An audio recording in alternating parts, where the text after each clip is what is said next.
Yo, what's good, YouTube? Welcome back to the Brown Gent. It's been a couple days since I made a video, but been dealing with a ton of stuff on my end.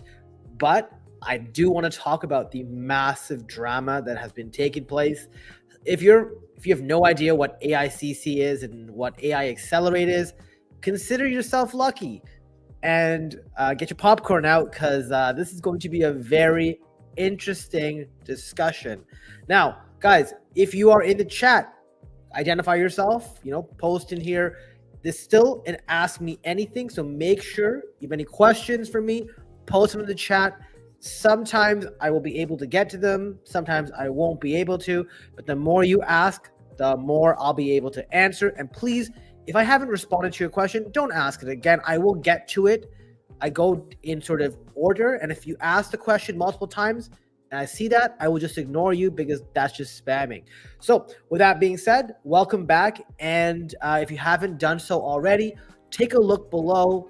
Are you subscribed to the Brown Gent? If you're not, smash that subscribe button. Also, like and share the video. We are live on YouTube. We are live on Twitter. So make sure you follow me, the Brown Gent YT. I got my mad lads out here. And also, if you want to see what moves I'm making, check me out on the bank. See what I'm doing. Like, you may think my portfolio is up, and yeah, like I did sell that pudgy penguin, but I have literally been buying ETH. If you look at my transactions, it's just a bunch of me funneling in some more Ethereum from exchanges. So I just keep buying. Why? Because I'm bullish. I'm going to talk to you about that as well. Now, if you want extra coaching, guidance, and support, I do have extra services that are also linked below. But let me just give you a quick update on Dubai. So I've got my Emirates ID. I have been looking at properties. In fact, I have settled on one. But let me tell you something. That's not the thing that I'm most excited about. When I was in Canada, and this is no shade on Canadians, but a lot of Canadians are complacent. A lot of them are overweight. And when you when you go around and you hang out with a lot of people, you end up being the average of the 5 people you hang out with.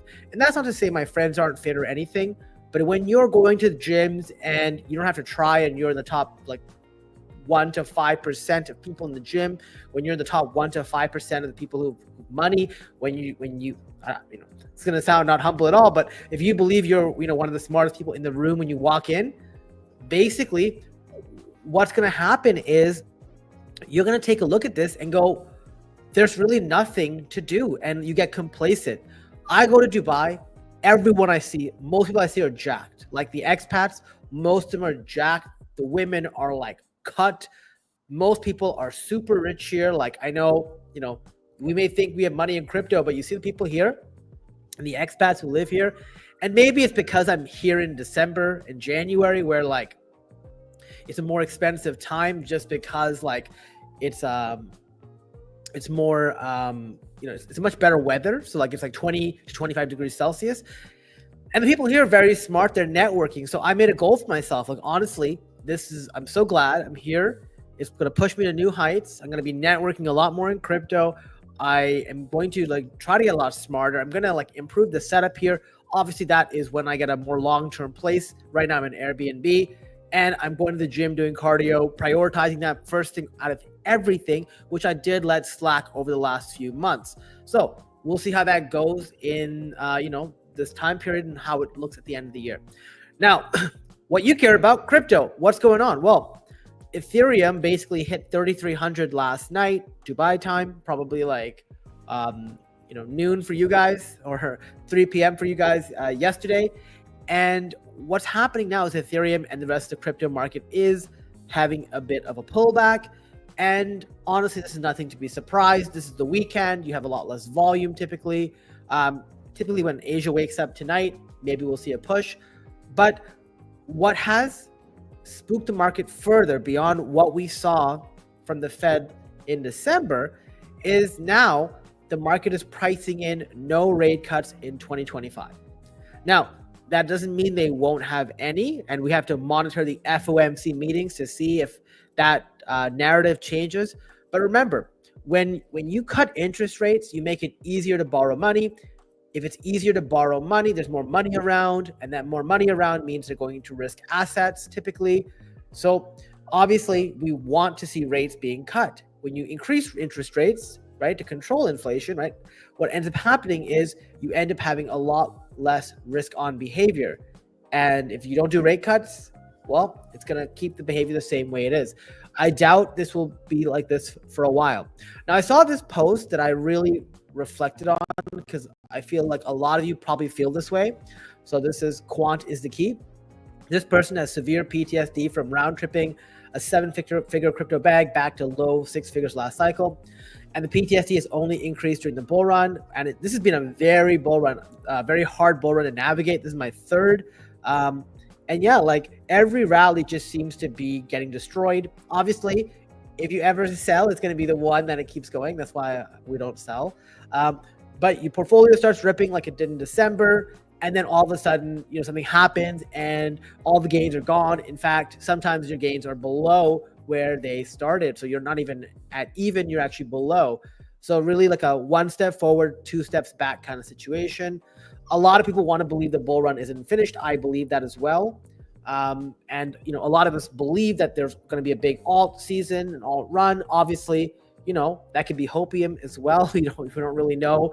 We only in hindsight will we know when we're looking back, after the bull run's completely over, or maybe in a couple of years, we'll talk about how it was obvious that whatever, or we'll talk about the signs. But hey, it is what it is. So, everyone thinks that the Trump inauguration is going to be a bull catalyst. And what I saw here, and this is something that I've told you guys, is something I completely agree with. A lot of people spend all this time during a bull run. But bull runs are hard because you have so much volatility. Bear markets, you're in one, right? And basically, all you do in bear markets is you buy bottoms. You get to find projects that no one's looking at because no one cares about crypto. And you get to be like a way bigger shareholder or way bigger influencer for that, right? You can do your research, you can buy, you can hold, you can stake, and you can chill.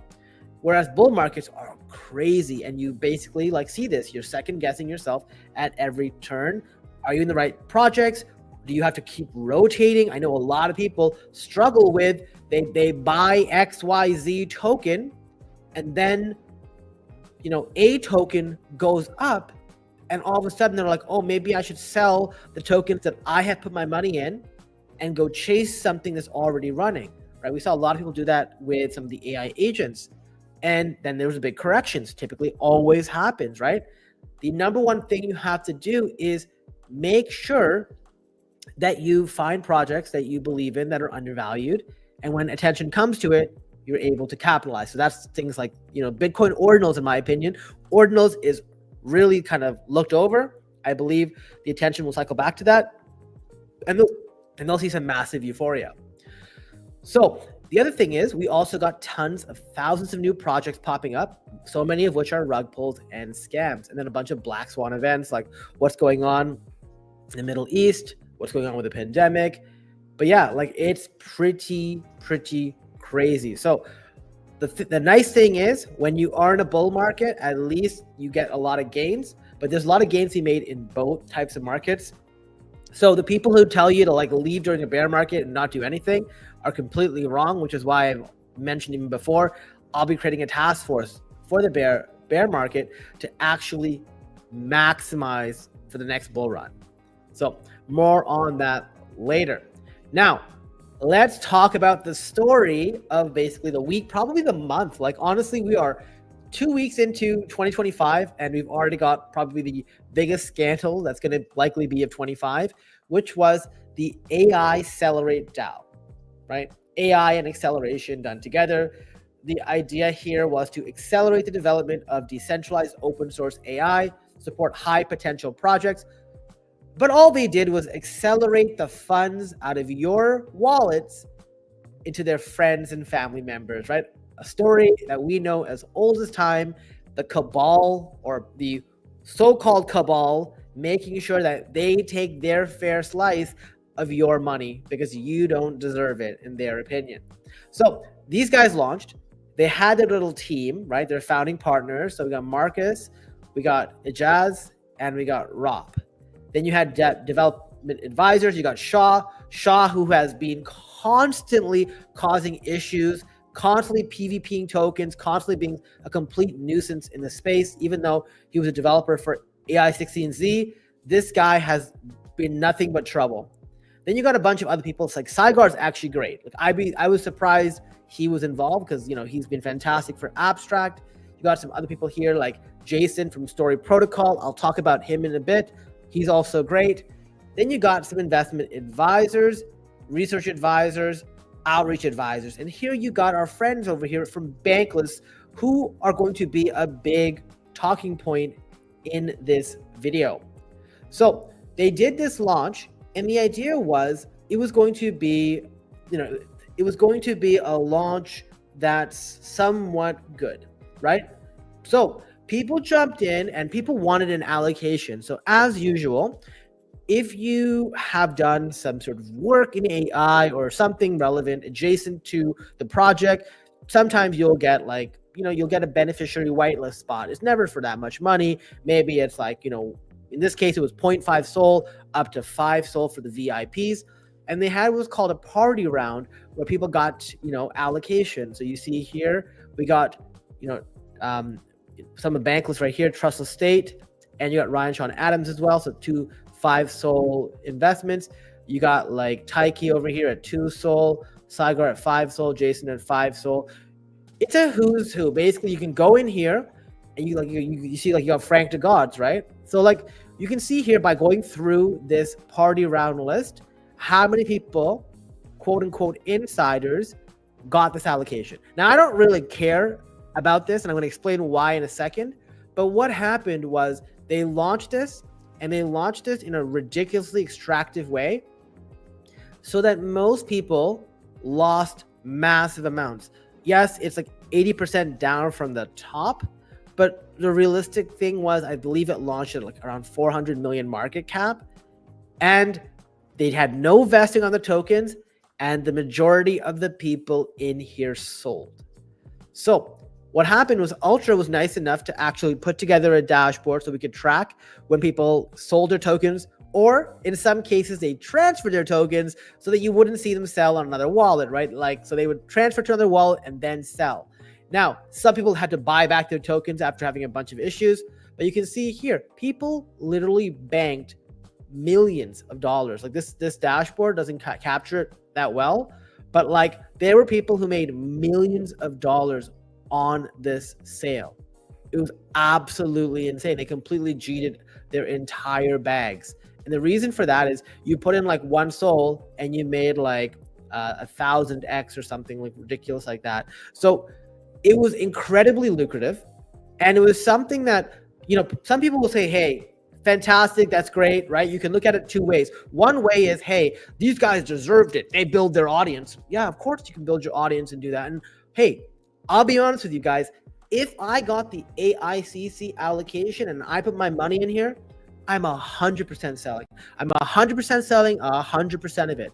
That's not my problem here. My problem is when you go around and your persona, your stick is you're the good guy and you're here to make sure that VCs don't take advantage of the retail and that they're if you have a persona, you have a stick of this is what you do, then that's it, right? That's why, for example, if the people who did, Frank to God selling, I could care less. Why?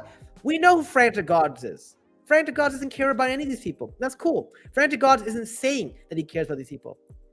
But for some reason, you got Bankless, who is literally the worst of the worst, who are the biggest grifters in this space, who constantly preach all this nonsense.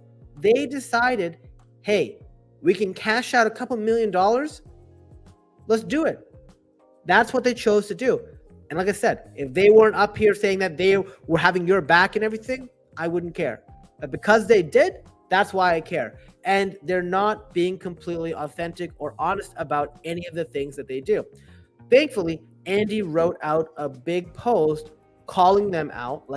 The problem with any of these social media platforms is it doesn't matter how good your content is. I mean, maybe it does bit, but most of the time, especially when you're criticizing, if you criticize when you're a smaller account, like when I do it, I get like I get like, maybe up to 10 engagements on those kind of posts because it doesn't sort of hit the algorithm, right? Whereas if you've got like a big following already, it makes it much easier. So props to Andy for calling them out, and they responded and they made an action because of it, right?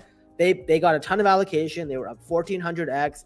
They basically provided zero value creation and grifting from less educated people, right?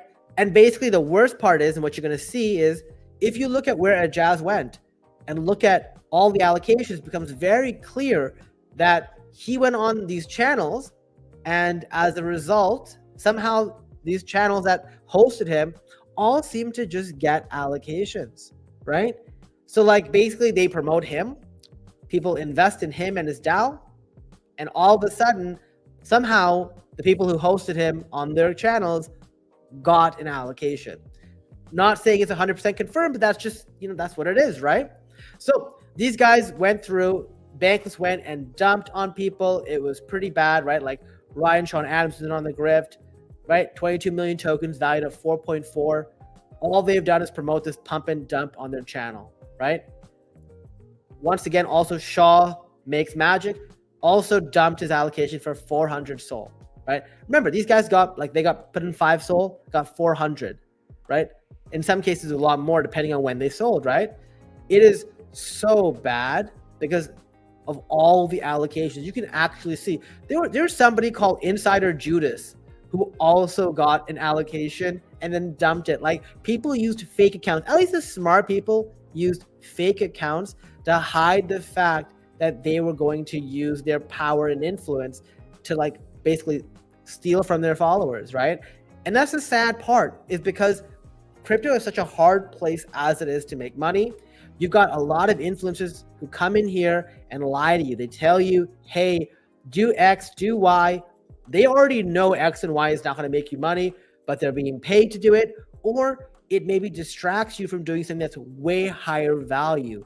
It's just the nature of the space. Whenever you can make a lot of money, you've got a lot of people who will come out and they either, one, want to make the money for themselves, and number two, want to gatekeep the information. You have no idea how many times when I've found something in the past, people have like DM'd me saying, hey, can you keep this like between like a few of us only and not share it, because I don't want the opportunity to kind of go away, right? So when I've seen some things I've called out, prior to that, I have been DM'd, right? Being like, hey, don't say a word about this because it's actually very useful, and like if more people know about it, then this is not going to be great anymore. So that stuff happens all the time.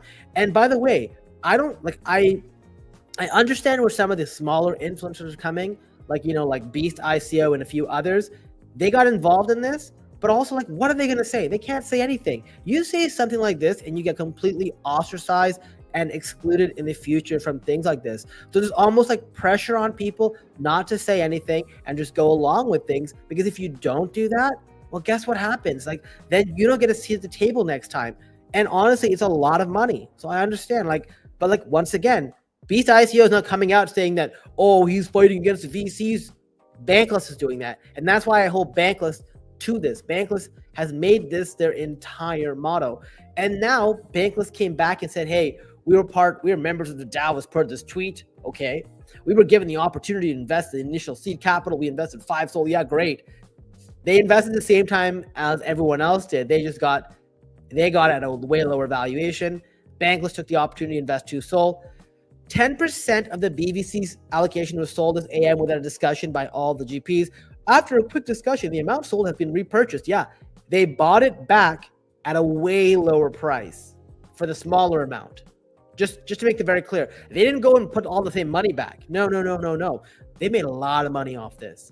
And now they were like, oh, agree that Bankless Ventures should not be selling tokens. That was an impulsive mistake. It's like that person who said mistakes were made in a wallet that I control, Like, these guys, especially David Hoffman, is a massive grifter. So number one thing I want you guys to do, if you haven't already, go to the Bankless channel. Make sure you're not subscribed. If you're subscribed to them, honestly, hey, it's on you. If you want to follow their advice and sort of, get grifted and do whatever, more on you. Like, don't come and blame others after. And one thing I do want to share with you guys very quickly, is something that I thought was really funny. So just let me stop sharing the screen over here. And we're going to share this one. I want you guys to hear this. Have these like super awesome foundations and just like they just keep on enabling the worst. Do you think that like, it's hard to justify what the hell we're doing here, man? Do you think this is a layer 0 problem? Is it a problem with kind of the social layer? It's like if we'll make these super cool applications and then scammers just can leverage them better. Yeah. So basically that was David Hoffman, basically, you know, a couple years ago, trying to be all like, you know, oh my God, these scammers, these VCs, until he was given the opportunity to do the same thing.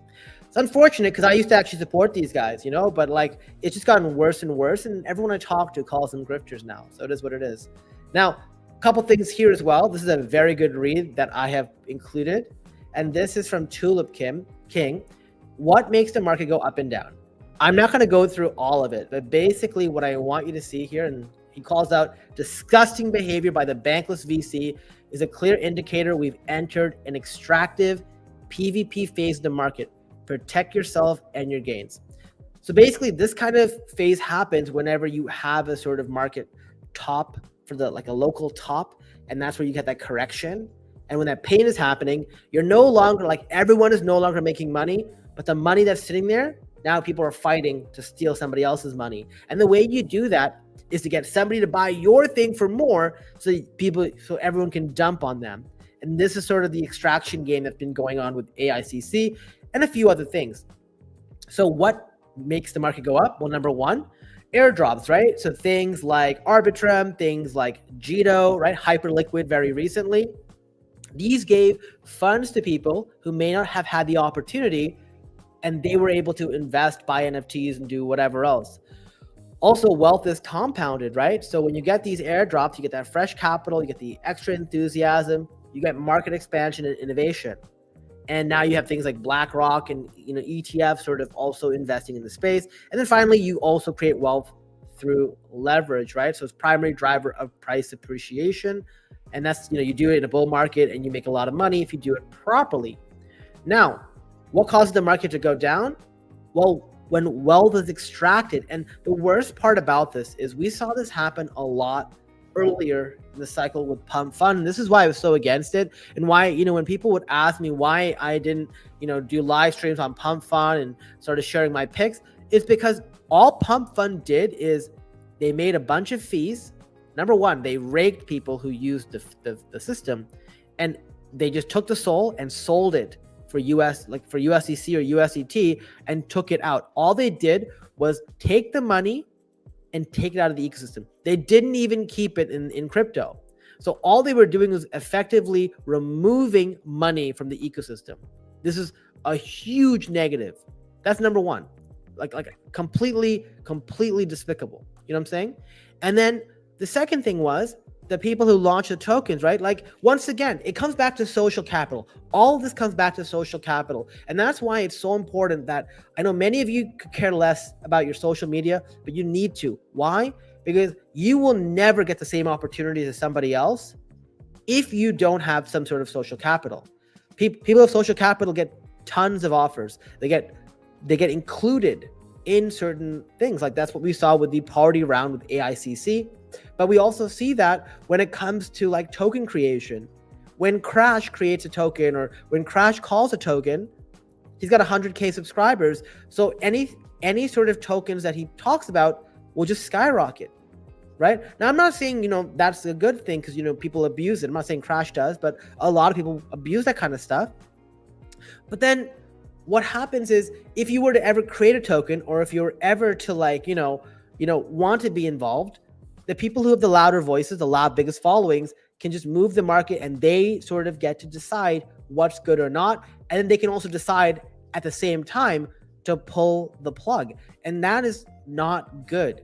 And all of these things are very extractive. So this is why, we had LLM pump, and then we had Shaw come out and go, hey man, that's not funny. We can't make a fat AI16Z.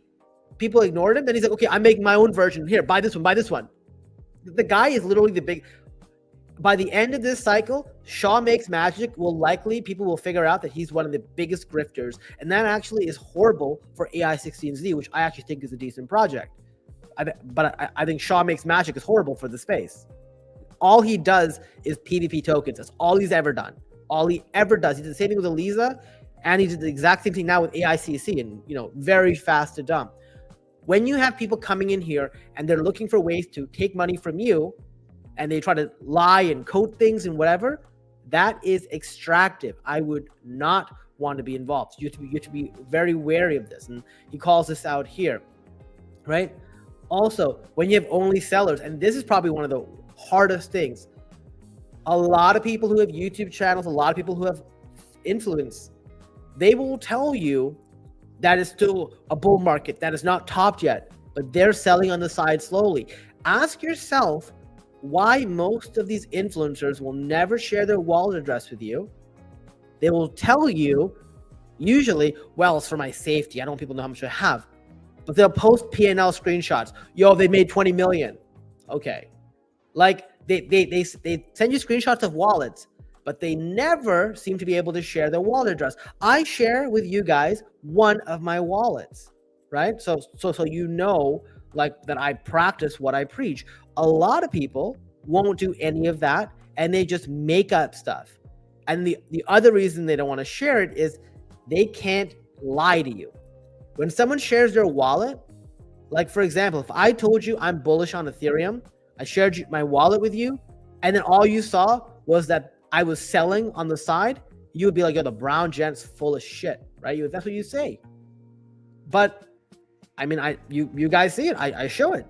A lot of these guys, however, nope. They're like, we're not going to do that. We're just not going to share. Guys, just trust us, yo. We got 100K subs, whatever. Market, Bitcoin's going to $1 million this cycle. They tell you this nonsense because they want you to be their exit liquidity.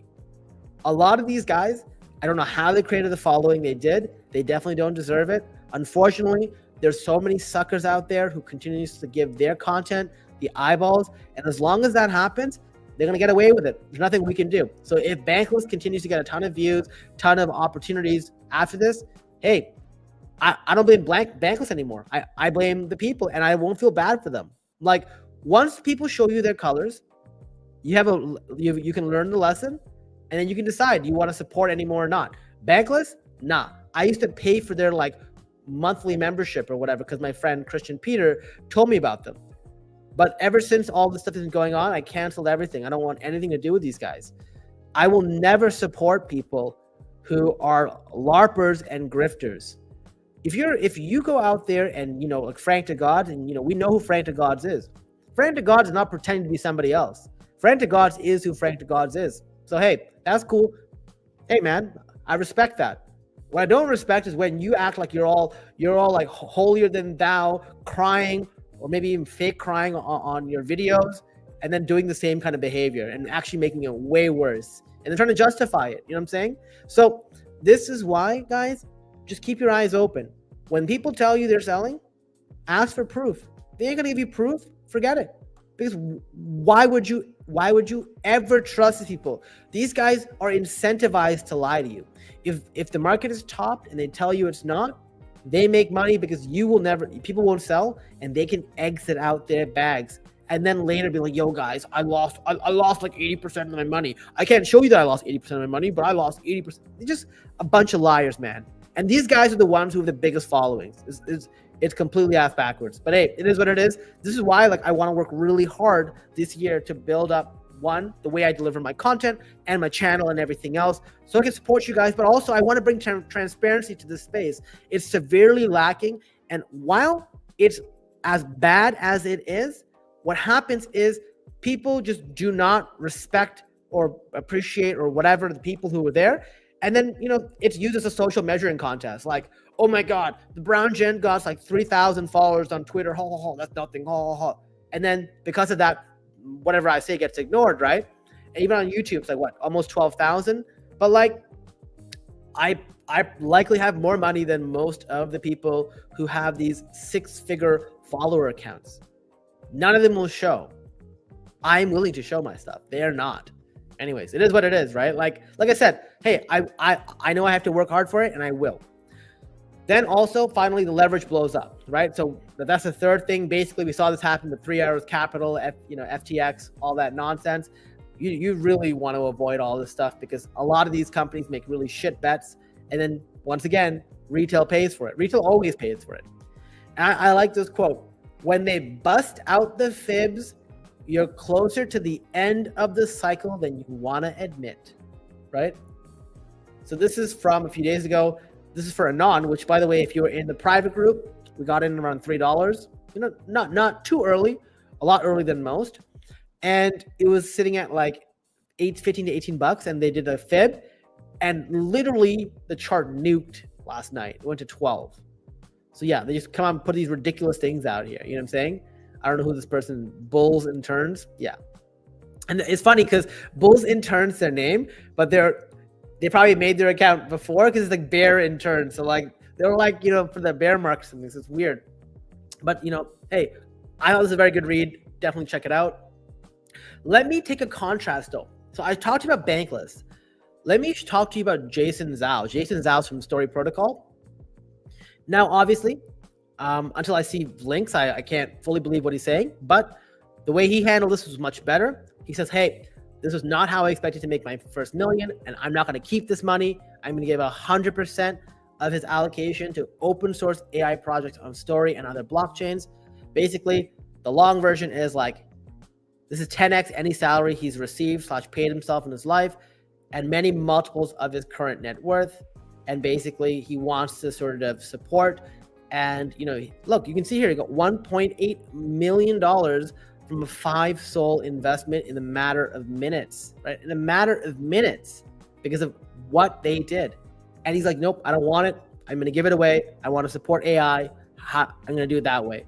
So it's cool. I think people have posted here like that, they're like asking, if they can get links or something. But like, this is actually like pure class act. You can see here, this is literally like what you expect from one of the best builders. This is the kind of thing you'd expect from like Cigar, you know what I mean? Or Kygar or whatever, right? Exactly how every founder should be, right? So it is insane. This is exactly like why everyone's like, what an absolute Chad, big respect. This is what you aspire from those kind of leaders in the industry. Compare this to a Jazz. Now, a Jazz is one of the people who did this. So he made a couple $1 million. Man, it's been such a tough day. I only made a few $1 million. It's probably the lowest I've felt in a while. Like, it's so hard to read this and feel like this is authentic. Like, I don't know if you guys have watched like the South Park episode with BP doing the oil spill, and they did all these sorry, apology, whatever. That's what it reads like.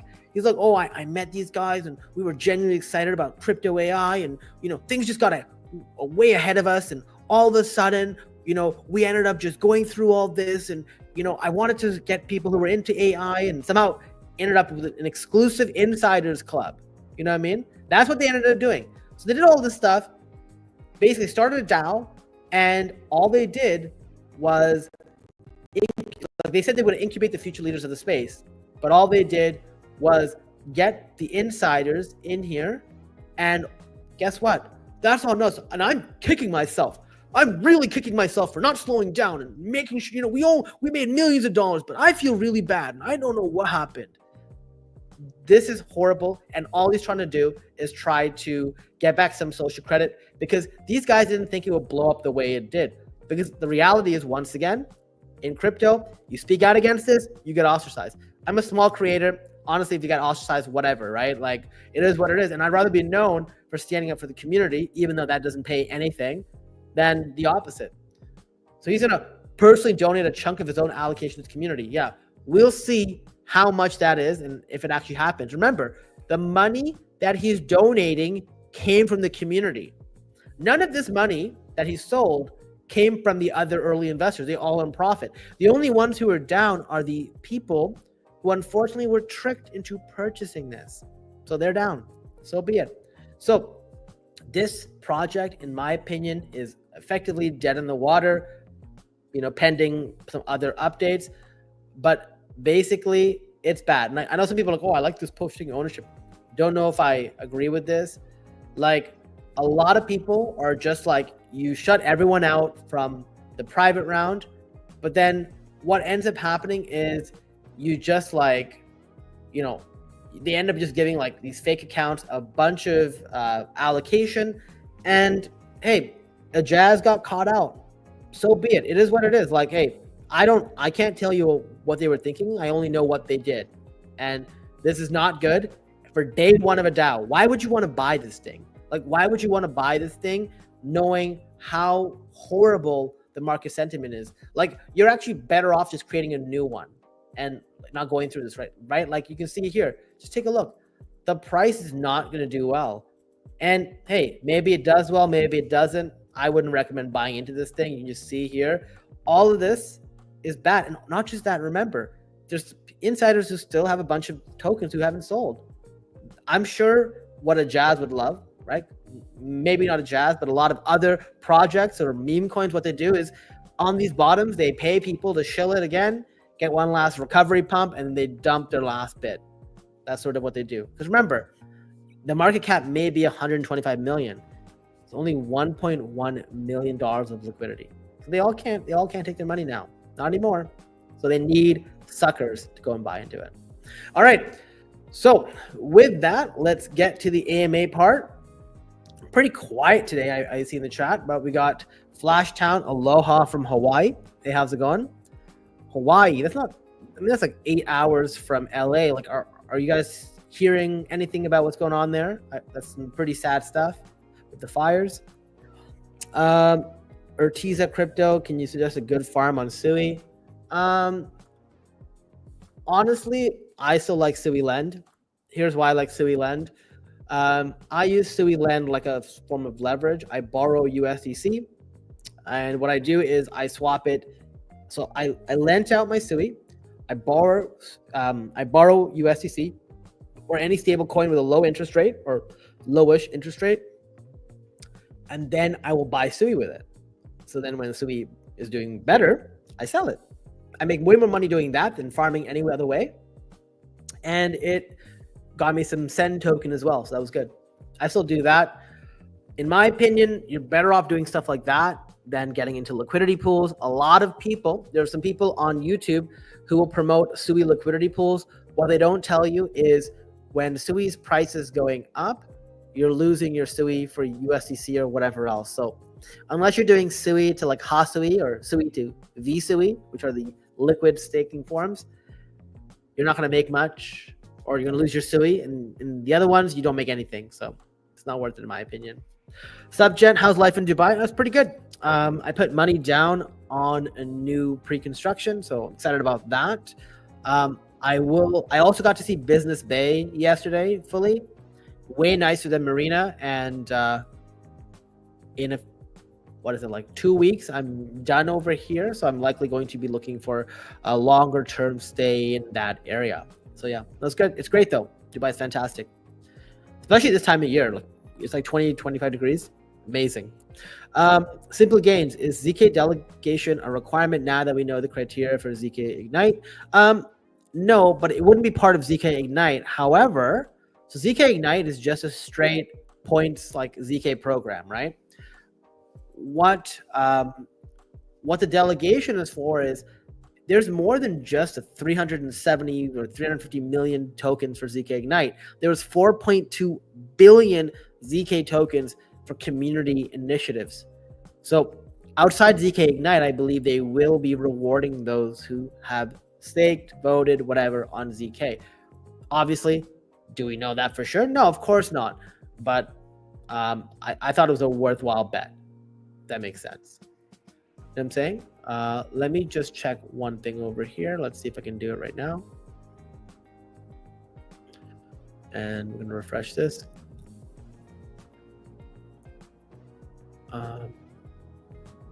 Yeah. So I will show you this. So I did share with you guys a ZK Ignite video a few days ago. Maybe it was like 4 days ago, 5 days ago. But basically, you can see here for supplying WETH and Aave, like forget these smaller amounts because this is temporary. But like 37.182 ZK, which is $6.61. And yes, like right now I'm down on my Ethereum position because I longed Ethereum, right? However, Ethereum's going to rebound. I don't care, but I'm going to keep earning this ZK amount. It's going to keep going up, right? Because I'm getting the rebate for doing the borrowing lend strategy that I do on base on ZK Sync. So I figured, why not do it?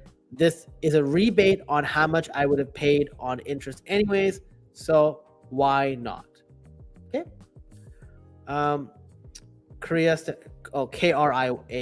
KRIYA, you mean? Korea Finance, performing ends in less than a week. Yeah. Blagaman, am I doing the Soul Layer pre-sale? I tried to. So here's my thoughts on the Soul Layer pre-sale. Two things I would do. Okay. First thing is you got a KYC in advance. Unfortunately, I have what's called an Emirati or Emirates ID, but because of the way it's structured, it still says I'm Canadian. So like my nationality for now. So they blocked me on one wall. And the weird part is when you KYC, they just block you if you fail. And then I try to use my Canadian passport just in case, got blocked. So I created a third burner wallet and I try to use my Palau ID. I didn't bring it to Dubai, unfortunately. So like I don't have access to it. Although maybe I can ask. I don't even know where it is, to be honest. But like basically that Palau ID could likely get me the pre-sale. So I would have went for it if I could KYC. The second thing is after you KYC, if you look at the sale, you get your money ready. It's an oversubscription of 2x. So you have an idea of what the demand looks like. What you can do, and what I recommended for those in the Web3 Secret Society do, is if you want to buy in early, go ahead, but you can get the money ready and just watch, and you can see the demand. And once it surpasses like, the 1x oversubscribe or the 1x subscribe, you can jump in at any time. And what that means is you can then go ahead and just like jump in when you know the demand's there. Like take a look at Sonic SVM. Sonic SVM was a 10x oversubscribe and the price just blasted. It blasted, right? Like people made like a 9 or 10x on their investment just for doing that, right? So same thing with Solar. If I could KYC, I would do it. That's just my opinion, not financial advice, of course. Being bearish on unemployment data made no sense. Yeah, the problem is, right, a lot of times, like they can always rationalize it one way or another. A lot of times it has to do with the market makers and just taking a look at the charts, right? So right now, the charts are bearish. Thoughts on crypto banter? Crypto banter is horrible. Like, I don't want to say that about everyone, but Rand was a huge scammer, wasn't he? Like I remember last cycle, everyone knew crypto Rand or whatever. Him and BitBoy and whatever were like not good people, right? Like this is allegedly, obviously, right? Because they never scammed me. But from what everything was being said on crypto Twitter and sort of what they do, right? They just shill a bunch of crap. I would avoid influencers who just like take paid promotions or even undisclosed paid promotions, because they just do these things and then they dump on you and then they try to gaslight you. Right? They'll just say, "Oh man, I don't know what you're talking about. People printed. If you lost money on this, that's on you, bro." Like I thought he's not trying to pretend he didn't even launch a gummy, which was his token last summer, wasn't it not? This is a zero-sum market. Yep, exactly. So whenever you win, someone loses, and when someone loses, whenever you win, somebody has lost, and that's why with Aicellerate, all these guys who made millions of dollars. The millions of dollars had to have come from the community. It doesn't just come out of nowhere. Yeah. Can I ask your thoughts on Abstract Ghost? Yeah, it's not bad. Abstract Ghost, there's not that many mint spots though, I believe. There's a lot more people who have roles than actual mints. General Abstract NFT, do I have a tier list? No, I do not. I'm trying to think, was there anything specific? Which one is Cabu on? Is it Cabu? I think Cabu's the best one. But like the best way you can find out, Murray, is go to EX Saverse, which is like a whitelisting marketplace. Just take a look at what people are buying, right? You can sort of rank it and go, hey, like this is the amount of money you need. I'll just look at that. because that's how I knew Steady Teddy's is like one of the most sought after whitelists, which is on Berachain. And that's like $2,000 right now for a whitelist for that. Do I believe it's a market top? Locally, yes, but otherwise, no. Like I think the market top happened like a few weeks ago, or maybe 1 or 2 weeks ago, maybe even 4 weeks ago. But like, I don't think it's the actual top. No. If I did, I wouldn't be buying Ethereum. Let me tell you that. Like I said, people always ask me, "Oh, like, what's your exit plan for this?" I'm like, listen, when I'm exiting out of everything. I'm not sitting here going, "Well, I'm exiting Sui at $6, but I'm going to exit thing." Like, I may rotate. Like, I rotated almost all of my XRP at $2.70. This is like first or second week of December into Ethereum. And the reason I did that was I'm like, okay, well, I think now I've gotten so much out of the Ethereum movement. It was I got a 5x-ish out of my XRP. So I moved it all into Ethereum. And all this stuff is like documented. I also shared it in our Discord. Great insight. Thanks, Jen. Yeah, not a problem, Jack. BG, is hype cooked or still cooking? I believe it's cooking. Remember, things keep like moving around. A lot of people will say hype is cooking when it's at all-time highs, and then when it's on a retracement, it's cooked. Like, I personally think it's great. I saw the stats this morning. What is it, like 34% of hype is staked, and I think the price is around $20. No, it's fine. It's fine. Remember, launched at $3. You don't just go straight up. Any parabolic move always has a correction. Like, it never doesn't correct. That's why I had to sell my Anon, right? Perena good to farm. I don't know what that is. Sorry, iPhone 7539. What's Perena? Like, where is it? Good morning. Hey, Marv. How's it going? Sound bites. Hi there. Joining a bit late. Hey, how's it going? Is that like a shredded ape? What is that? What's that NFT? Really doubting to get an AICC NFT, would you pull the trigger? It's not just 2K, just 2K. Well, it depends. What's your goals, Marv? Here's my thoughts. Why do you want an AICC NFT? So I have two. I have a regular, common, whatever, and I have like a mythic that I paid like 1.7 or whatever, maybe 1.9 ETH for. I don't know. Actually, I can check how much I paid for it. Hold on a second. I track like literally everything on this stuff. So I paid 1.8 Ethereum for an Eclipse AICC 4519. You know what I mean? So I just have like a bunch of like I literally document everything. So I was just looking at that. If you are trying to get like airdrops from it, probably not worth the 2K at this point. Maybe it'll be included for Eclipse like this. Maybe if you get like a discount, like it is like 0.6 ETH now, I think. But are you looking for something you hold, something you flip? Like, it really depends. So if you answer those questions, Marv, I'm happy to follow up. Bro, my wife's sister lives in Dubai, was out of work for months. Now she has to pay a fine. What? Is she here on a work visa? Is that why? So when you have a work visa, you have a grace period for how long you need to take to sort of, get a job again. The cheat code is to open a free zone company and hire the people in your family, and that protects them. And this is okay, right? You just say, hey, look, we're doing a consultancy company, whatever. And I think a lot of people do that. Like this is like, I'm getting a golden visa, and the reason for that is this is the property investment. This allows me to not have to be in Dubai for 6 months of the year. But I'm pretty sure Simple Gains, you don't just get fined for not working. You get fined if you break the rules, and they're very clear on what the rules are when you go there. So like if you give the middle finger, you get fined, right? If you are on a week work visa and it's gone and you're still there, well, you need to pay there's a visa fee. There's a visa fee just to be a visitor, right? So I would make sure you get the full story, because that's not right. I'm not saying it's good, but that's just not the story, right? How to start farming for Berachain and Monad? Stop. I would not farm those at all at this point. Berachain is pretty much done, and same with Monad. In fact, they're about to launch both of them. So when they launch, they're going to have their NFTs, so I wouldn't touch them right now. Bear chain, people were farming their testnet for so long. And if you want to farm their testnet, which maybe still be open, I have a video on the channel for that. What are my thoughts on mitosis? It's crap. So I moved all my funds from mitosis, with the exception of 0.1 Ethereum, back last summer.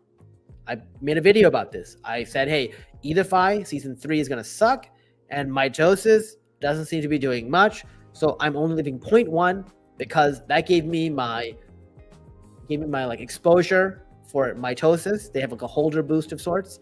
And also like on Linea, the chain, I kept that there. So I've long kept taking my capital out of mitosis. The reason I don't like these liquidity providing farms is you don't get much out of it. And in a bull market, if you borrow stable coins against your Ethereum, for example, like your major tokens, Ethereum or Sol, you can borrow at a very healthy rate. So I typically borrow with a health factor of 2.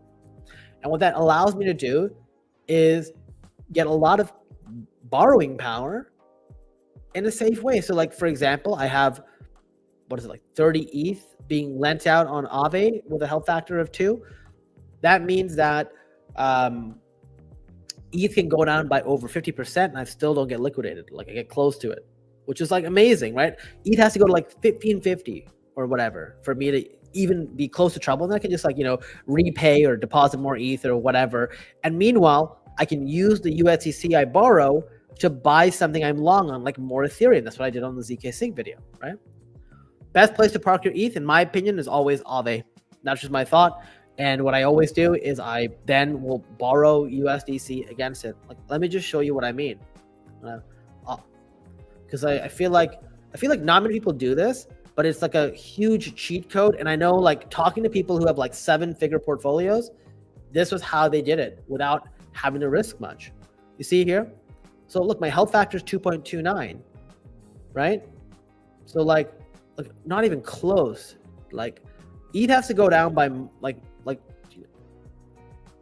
65% in value for me to even come close to this. And basically you see here, I'm lending out, and obviously I'm not saying you need to have 35 ETH, but you could lend like 0.1 ETH or 0.5 ETH or whatever, and you can borrow, what I would do is I try to borrow 1/3 of the amount. So if I lend 113, about 40K, you know what I mean? Something like that, like 35, 40K, whatever.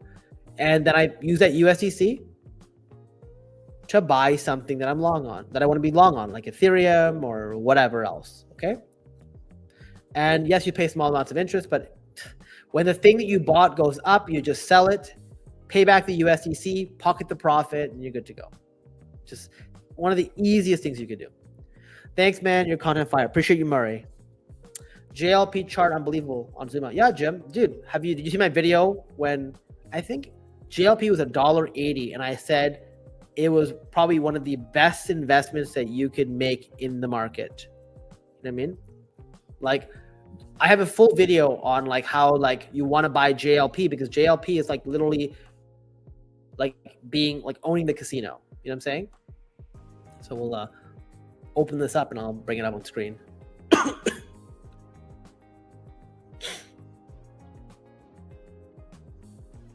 It should be like almost fully straight up with a few like ticks. And the reason for this, by the way, right? Like you see this. And by the way, like literally, I have a video on the channel on this. The reason it's like this is because JLP is made up of Bitcoin, Sol, ETH, USDC, and USDT.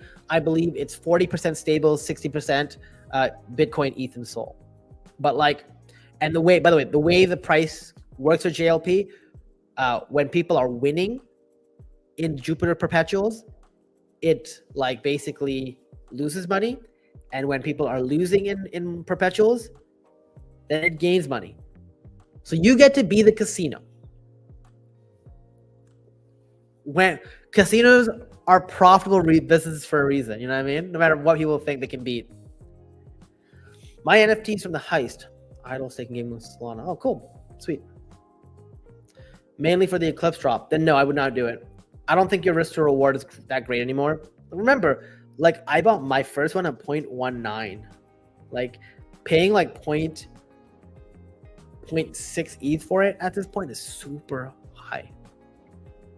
Super high. You know what I mean? Which of the Bitcoin ecosystem side chains are underfarmed?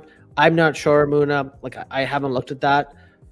If you're looking for Bitcoin like underutilized, I would say ordinals, and I would look at Bitcoin puppets. Bitcoin puppets, it's like an $11,000 investment if you have the capital. Incredible. You know, one thing we are doing in our private Discord is we're doing what's called an NFT DAO. So people are putting up like 0.1 ETH, 0.2 ETH, some people are putting 1 ETH up. We're combining the funds, I'm tracking who provides whatever, and we're gonna buy like bigger value NFTs and then share the equity. So if any airdrops, and then later we vote to sell the NFT, all the money's divested according to the weight of the financial contributions people have made. But this allows people to like not have to like, you know, struggle, right? So like somebody has 0.1 NFT, they can own a piece of a CryptoPunk, or they can own a piece of a Pudgy Penguin or something, right? And we set it up like a DAO, so it's like you get to vote based on how much you put in and how much gets used, and we make sure first that like everyone gets a piece first, and then we use extra allocations. Yeah, but Simply Gains, like I don't think you know, and I don't mean this offensively. Like I live here now. You become a resident with a work visa. Do you understand what I'm saying? If you're, unless is she Emirati? Because then that's completely different, and she wouldn't get fined ever. She wouldn't need a visa. But if you are a resident, I'm a resident, and you can be a resident 2 ways, or 3 ways. I'm sorry, 2 ways. You can be a visitor, which is the first way. She's not. You can be a resident because you came with a work visa, or you can be a resident because you came with a golden visa. If you came with a work visa and you're not working, you're given a grace period. I don't remember how long it is, but by the time that's done, guess what? You get fined, yes. So Simply Gains, like, she's not telling you the full story. I'm telling you this. A lot of people talk all these negative things about Dubai and have no idea what's going on here. What are your thoughts on Azuki anime launch? Good. Azuki Elemental was kind of a flop, but I mean, hey, the anime token, who knows? Like, it would be nice to see them reward more than just Azuki holders, but I don't know. Best lending borrowing platform on Solana? Camino Finance. I use Camino Finance exclusively. Once again, like, nothing's financial advice, but like I did the exact same thing there. I'll just show you an example again. We'll go to log in. And like I said, none of your like other like influencers or YouTubers or whatever are going to show you this kind of transparency. But like, hey, here it is what it is. CC here. Over here, I got 277 SOL that I am lending out, which is like 51K. I'm borrowing 21K. My net APY is 2.46, pretty good. And then my liquidation price is 104. Typically, like, you want to pick the stable coin, which is the lowest APY. So USDC is 10%. USDS is actually less. So if you go down here, it's like, it was less. Where was it? It's 7.84%. The reason I'm with USDC is because the lending ratio is much lower for USDS. So I can't borrow as much USDS, and what it would do is it would increase my liquidation price, even though the APY was much smaller. So I chose to go with this one when I brought the amount bigger. And by the way, just so you guys know, out of this 21K, I think like 12 or actually, let me look. How much was my Mad Lads? My Mad Lads was $13,000. My Mad Lad is currently worth 15.5K, but I borrowed 13,000 USDC here to buy Mad Lads. If I sell it right away, I made $2,500 profit in 28 days, and I would have paid maybe like, actually, I don't even pay any interest. Why? Because my net APY is positive, so it doesn't matter. So it's insane. Like, this is why it's such a great thing. Obviously, you have to make sure it's a good protocol. I trust Camino and I trust Aave. Not financial advice. I have no stake in either of them. I do own their tokens, but that was more like, you know, Aave, I bought their tokens. Camino, I was given tokens from the airdrop. So hey, it is what it is. Would you sell your Azuki assets before the airdrop or wait till after, like Pudgy? You can do either or. Probably sell before. The reason is, like, It's just a hassle. And in fact, those people who sold the day before the launch of Pengu made more than those who sold after. Like if you look at the airdrop plus the appreciation, the pudgies had all topped prior. Like I think it was like 34 sold, and the little pudgy was 4.5, right? So, but it's hard to go wrong either way. Do you heard about the Myriad prediction from Rug Radio launching on Abstract? No, I don't. I have no idea what that is. There's a million things, right? There's a million things in the space that it's so impossible to keep on top of all of them. I have no comment here because I don't know. But yeah, they said 20% plus airdrop for holder of that. Okay, cool. That's not bad, but once again, 20% plus airdrop for holder. What's the airdrop going to be worth? And like, are people just going to like cheat it, or what's going on? Your borrow lend strategy is awesome cheat code. Yeah, 100%. And yes, like, so you don't have to, like, you can obviously farm this way, and that's how I'm doing it with ZK Sync. And there are ways, and you know, if you're on some protocols like Sui, like use Sui Lend and whatever, the beauty is when you do it this way, you don't even care. You don't even ask about the airdrop. Why? Because you're making so much money doing this stuff that an airdrop's a nice bonus. You know what I'm saying? So like, hey, if Camino Finance never finishes season 3, who cares? I've made thousands and thousands and thousands of dollars. I had like, I think it was 90 SOL in this wallet in the summer. You know what I mean? Maybe I bought like 20 or 30 SOL over the course of it, but like I had 90 SOL in the summer in this wallet. And literally all that's happened is to just keep going up and up and up and up and up because I'm using this platform. No Camino airdrop's gonna come even close to that kind of money. You know what I'm saying? So it is what it is. Thanks, greetings from, is that France or Netherlands? Sorry, I'm so bad with flags, even though like I was, I used to work in Europe. It's France or Netherlands, right? But thanks, Mark. Why did the layer 0 token run up so much compared to Wormhole? Because Wormhole sucks. Wormhole is how you take good technology and literally run it to the ground. They're like BlackBerry. Like all of their protocols are terrible. Have you ever used a portal bridge? It's disgustingly bad. I've never had a positive experience. It feels like you're gonna get scammed. Layer 0 is like super integrated with Jumper and like so easy, like you never have any issues, right? They made a very good system. I don't know what the hell is going on with Wormhole. And Layer 0, I think, was also looking for like a fee switch and for governance and everything. Are you purchasing nodes? Depends on what nodes. So I recommended buying the Beam node. That's what I bought a month ago. And now people are buying them at $3,500 now, eh? $3,500 for a Beam mode. No, we bought it for like $1,100 if you use my discount code or somebody else's discount code, right? So you gotta be very careful with nodes because they have to have a function. A lot of projects will just sell nodes for the sake of doing it. A lot of influencers like nodes. Like I have gotten asked by so many people to shill out so many nodes.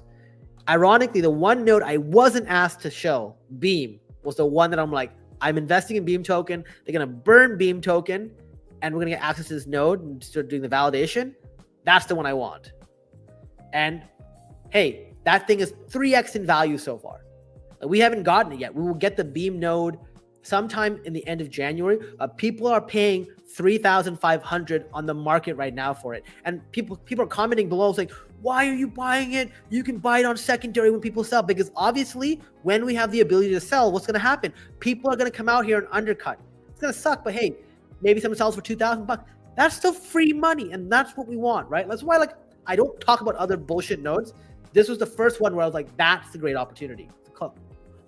Your favorite ecosystem you're looking at for the bull? Hyperliquid, most likely. Yeah. Like, I think where I want to make so much money this cycle is NFTs. I'm going to make a video on this because it's too short to capture here.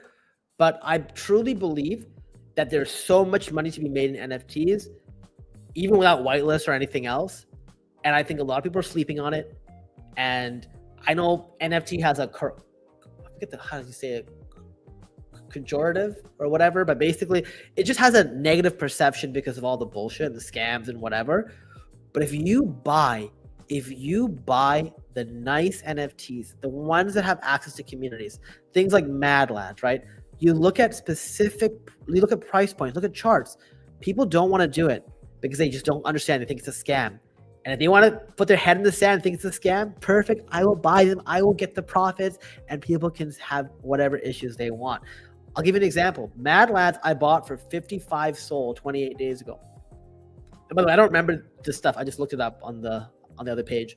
But it has gone up about 25. It was up 35 SOL at one point, but it's up 25 SOL from where I bought it. And not just that, but I also got messages that I have qualified for a couple airdrops since. Like when you have the NFTs that are very like high status NFTs, you get access to so many more perks. So you hold that as like a sort of VIP pass. And the beauty is you can sell your VIP pass to somebody else. But a lot of times these passes go down in value. People aren't valuing them as high. You pick them up then, you get the rewards from these airdrops, and then sell it after at a massive markup, right? Now there's some NFTs that are gonna be worth more than others, like CryptoPunks. I believe CryptoPunks will 3, 4, 5x in the next few years. Like, you know what I mean? Like it's just like the number one NFT, but these things are great. Where would you park your ETH next for airdrops? Listen, you're looking at it the wrong way, Abdul. Parking your ETH for airdrops, you're gonna make less money from the airdrop. How's this? If someone told me, hey, put your 30 ETH on like, I don't know, chain X for 2 months, I'll give you $2,000. I would say no. Why? Because I will make more than that with my 30 ETH. Remember, this is why the lending borrowing strategy that I use. And by the way, if you want more information on that, I have a video called "This One Action Will 20x Your Portfolio." Watch that video. That video, I go through the strategy and I walk through step by step. And if you do it properly and you're not an idiot and you exercise proper risk management, right? So very safe health factors, you don't get liquidated, things like this. And you only use the safest token, ETH and SOL. I don't use like pegged versions. People use like Renzo ETH, and when it got depegged, people got liquidated and stuff before, like, 6 months ago. Some stupidness like that. You don't need to do that stuff. And then obviously, if you're on a chain where you also get rewarded with airdrops for it, fantastic. That's why I went to ZK Sync, right? I can't sign into Aave from my ledger, but you should be able to anyways. Luna, here's the thing you're doing wrong anyways. What I want you to do, because you're using Ledger here, set up a Rabby wallet, connect your hardware wallet to your Ledger, and then load it that way. I don't know why you're having an issue. You know what I'm saying? I've never used the wallet connect option, but my Ledger will connect into a Rabby wallet or whatever. Just connect wallet. You don't have to have no seed phrase exposure, nothing, no exposure. And it allows you to just use Rabby to interface with your Ledger and get the thing, and that's it. That's what I would do. Do I think Wormhole will have a second round airdrop? I do think so, Claudio. But I don't know if it's going to be worth it. The Wormhole token is like, what, 20 cents or something like that? Like, it's okay. Remember, we earn these passively. So what I do is I go to something like Jumper Exchange, right? And when I'm doing my thing, right? What I'll do is I'll go, okay, great. I'm going to go from Sol to here to this, and I'm going to go this way. So I'll do one, and let me see what options are here. You know what I'm saying? And sometimes you'll be able to pick Mayan Wormhole, right? If it's not that big of a price discrepancy, then I would do it this way. You know what I'm saying? So maybe I'll do ETH. Do I have USDC on here? I need to find USDC. No? It won't do it for me. Oh, here, maybe it'll load this way up because I want to see like 1,000.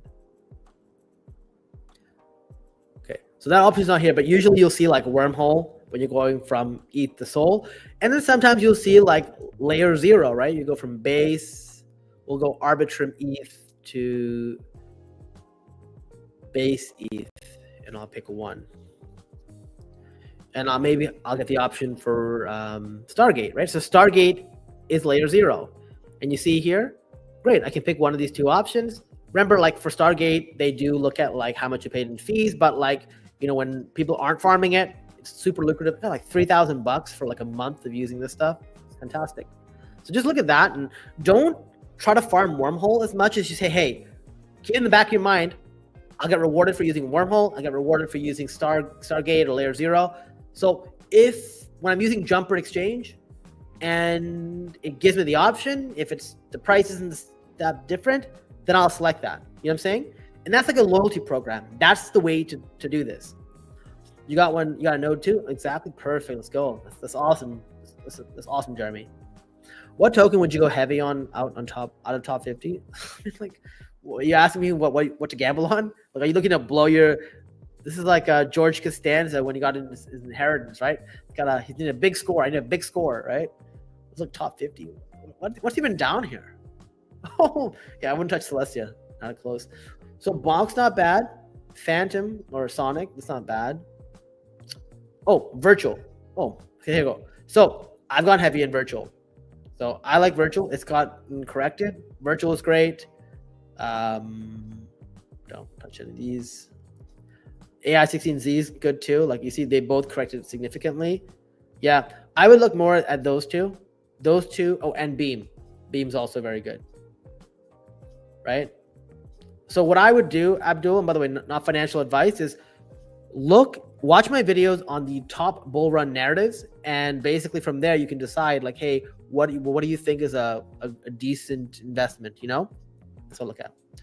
What do I think about Eclipse NFTs? I mean, I got them. I sold my validators. So AICC is now considered the actual OG.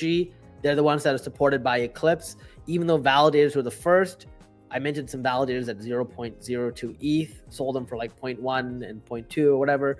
It's fine, right? Like not bad, but I personally would just hold AFC if I'm doing it. And I hold 2, doesn't mean you need to, but I wanted sort of like a really good mythic, so I picked it up. But I'm just crazy like that, so it's not bad. Yeah. Thoughts on bitmaps? Is that like an ordinal? It's okay. There's nothing particular about it. What you want to be looking at is it's NFT price floor. So there's a website called NFT price floor. It's like coin market cap for NFTs. And you can see here like what the price floor is for the NFT and the market cap over here, right?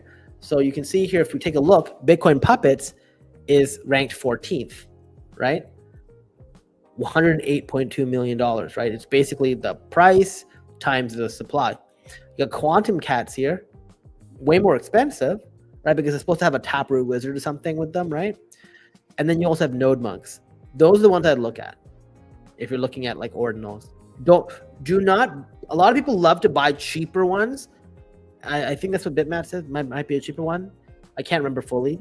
But basically, if you do, people put money in the leaders, right? Like there's a reason why like Bored Apes and stuff were like massive last cycle. If you buy a small NFTs, you may get a small appreciation, but you're not gonna get those explosive ones. And I expect, like, not financial advice, obviously, Bitcoin Puppets to at least have one Bitcoin floor. That's why I bought even a second one recently. I managed to mint mammoths for 0.75. Yeah, good. I don't know if you got that alpha on this channel. I had posted it 4 days before the first mint, which was whitelisted and stuff after. But yeah, I got mine. I sold mine for like 230 Celestia. I believe it's worth 380 now, but so be it. Like, once again, you can't predict these things. I used that money at the time to rotate into a sloth, and now the sloth's value had gone up. So it's fine. Celestia did post some like images of mammoths and whatever, so maybe they help out. I still would rather have a Celestine sloth over a mammoth, though. That's just my opinion. Do I have any platform to lend sold alts and get APY to borrow stable? No.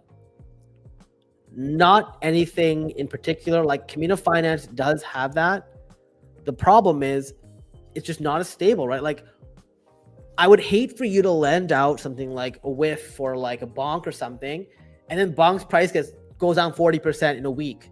Like this is what's going to cause issues. So Saad, like my issue, it's not that you can't do it. It's when you lend these highly volatile altcoins, what ends up happening is you're going to get liquidated so fast. Why? Because it literally can go down 50-60% in a week, those altcoins. Sol doesn't do that. ETH doesn't do that. That's why I like that. This is why when you're doing those kind of strategies, you have to be you have to have proper risk management. If you don't have that, you're gonna get screwed.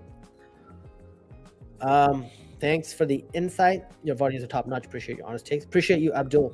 Thank you for the kind words. Grift is the ticker. Check Dexter. What is this? I'm confused why you want me to look this up. I'll look it up, but I'm not showing on the channel until I make sure I understand what this is.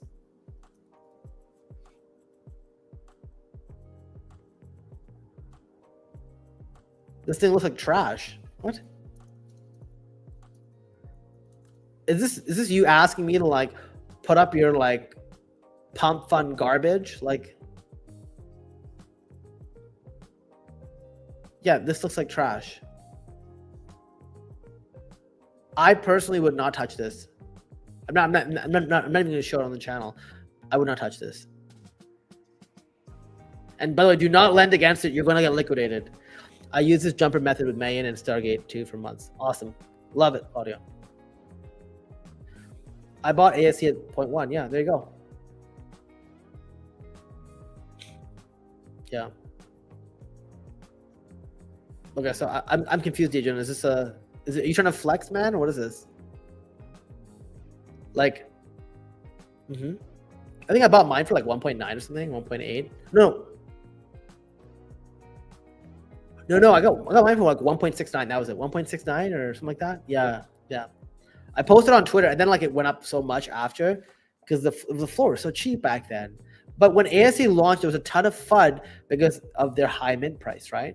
And I was not going to get on the whitelist because I don't like these Discord whitelist programs where they're like, hey, be a dancing monkey, do XYZ, blah, blah, blah, blah, blah. And then maybe we'll have you. No, thanks. Fake engagement garbage. Have I checked Thorchain lending? No, because I don't want to touch Thorchain. Once again, like people, when you go to these random chains, I don't want to hold the Thor token chain. I don't know if you can lend out ETH there or whatever, but like, once again, I want part of my borrowing strategy is I hold stable coin, like, ETH and Bitcoin and Sol, but I am invested in ETH and Sol. I expect them to appreciate. So I don't want to put my money into something else that I'm not bullish on. It's very easy to be bullish on ETH and Sol. Maybe not so much on Ethereum, but I truly believe Ethereum and BTC, that chart has bottomed, and we should see a sort of outperformance by Ethereum somewhat soon. Hi, Jen. Do you think it's good to take risk alt memes with USD taken from Aave and paying off the... I don't like that. Here's the thing. Paying off the USD... Well, you can, right? Like, when the ETH price appreciates, you're still lending it out, right? So like I wouldn't want to sell my ETH for USDC. That's not. I'm trying to build my ETH bag. I'm not trying to sell it, especially not now. The thing is, you got to look at it this way. This is a credit card that your mom or dad has given you when you're younger. You're not to use this money unless it's a good deal. So I use it when things have corrected. So what I do is I will buy these things when they've corrected. I'm not looking to buy things when they are pumping, right? So they're corrected. So, let's say, for example, Mad Labs was 55 solar or something like that, a little lower than that. So I bought. I wasn't sitting here going, oh, Mad Labs 85 solar, I'm going to buy it now. No, it was like 55 or a little less than that. So I borrowed the money to buy it with a bullish thesis and then go, great. Then I can sell it and pay back with the USDC. The problem is if you start doing meme coins and altcoins that are highly speculative, like ones that you're not fully bullish on, if the price goes down, what happens? Well, guess what? You're still screwed because somehow you got to make up that money back or you got to sell those things and pay the interest back. You don't want to do this if you're not you're very certain it's going to go up. This is not gambling money. Do you get what I'm saying, Andre? At least that's not how I treat it. I don't think it's the best way to treat it. Like you want I use this for like sure things. You know, when like the market dips and you're like, I wish I had more money. This is how I get more money. Okay, Abdul, I'm not going to answer any more questions from you today because you've asked the same question multiple times. What is the best strategy for the Say ecosystem? Your last plan got me 3,000. Oh, nice. Glad to hear it. That was actually ironically, it was my best performing video of last year. I got like 17 or 16,000 views, something like that on it. Here's the thing. For Say ecosystem, this is what the founder said. They were going to reward DeFi usage. So if you've done some swaps, if you've been involved in Yucca Finance or whatever, any of those things, they're looking at DeFi interactions to reward. But I haven't heard anything in a long time, so I'm not sure if you participated in some of like their activities. Like, just take a look there. Like, obviously, what you don't want to do is you don't want to be just blowing money, right? So if you liquid stake on, I think, Yay Finance or whatever, that should count. You could lend out on Yay Finance. I think it's Yay Finance. You can lend. You can borrow, once again, stable coins to do the same thing. That should be enough. And you can use a DEX to swap it. And I think that should be enough. But I made a video on it, though. So you can check it. I made the next update video for Say a while ago. Quick question on Jumper X Stargate. You sure it counts toward zero? Yes, it counts toward it. Stargate is layer 0 technology, so it does count. And the way I know this is I have not used the layer 0 website, or even the Stargate.transfer website, but basically I got $3,000 in the summer for a month or two of using Jumper with Stargate, and that was because no one farmed it, and I told people they were going to farm it. Are sites like Galaxy and Layer 3 useless? They have some benefits. Layer 3 is good for getting you an on-chain footprint. So for something like Optimism, it's very, very good because it's hard to get like legit transactions and legit things there. Galaxy can be hit or miss, right? You can get some OATs sometime, like on-chain achievement token or something. Sometimes they're rewarded, right? So it's hit or miss. Most Galaxy is garbage. The only time I go to Galaxy is when a project tells me to. And for layer 3, I just use it for optimism here and there. But there are some people who like farming those cubes. So I don't know. Any way to farm for Babylon and Bitfinity? You can use Lombard. I believe Lombard BTC has exposure to Babylon. That's how I got it. But yeah. On ThoroChain, you can use. But here's the problem. So Abdul, let me explain this one last time. By the way, Abdul, stop sending the message like 300 times. I will get to it. Like, here's the way I look at this. You don't ever want to bridge your Bitcoin or ETH off somewhere it's not native. Here's why. For example, for Bitcoin, what I would use is Coinbase Bitcoin, right? You send your Bitcoin to Coinbase and then you bridge it over to Base or do whatever. That's the best way to get one way you don't get screwed. But if you put Bitcoin over ThorChain and something happens to their bridge, you've got 0 Bitcoin. If you send ETH over to ThorChain to the bridge and something happens to the bridge, you get 0 because they don't have native ETH and native Bitcoin on ThorChain. Correct me if I'm wrong. That's what I believe it is. You can farm Babylon using BTC. Yeah, so exactly. So you can use Lombard, right? So these are things, by the way, that I cover KP in the Web3 Secret Society. So we have a master document with all this stuff. Congratulations. Yeah, thanks, Jeremiah. Abdul crying, whatever. Exactly. That's right. The Brown Jet, when you deposit and farm Lux Point. That was it. Lux Points. From Lombard, you're getting Babylon. Yeah. I will bet on Lombard. Yeah, exactly. So there's a couple Bitcoin infrastructure plays. I have a tiny bit in some, but I've really taken money out and focused more on ordinals recently just because it's just way more lucrative in my opinion. Anyways, guys, we've been here for an hour and a half. Thank you so much. As usual, I'm going to be on later tonight, likely with an airdrop update video. Don't know, but that won't be one with much interaction. But guys, if you like the content, please do me a favor. Hit the like button, share the video, subscribe to the channel, show the support.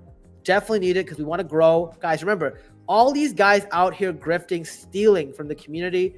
The more people like me have a voice, the more we can put an end to this and make sure that you guys are taken care of. And make sure, as a result of it, that projects stop acting out and doing things to reward the bad behavior that's horrible for everyone else. So guys, once again, thanks for watching, and I'll see you again next time.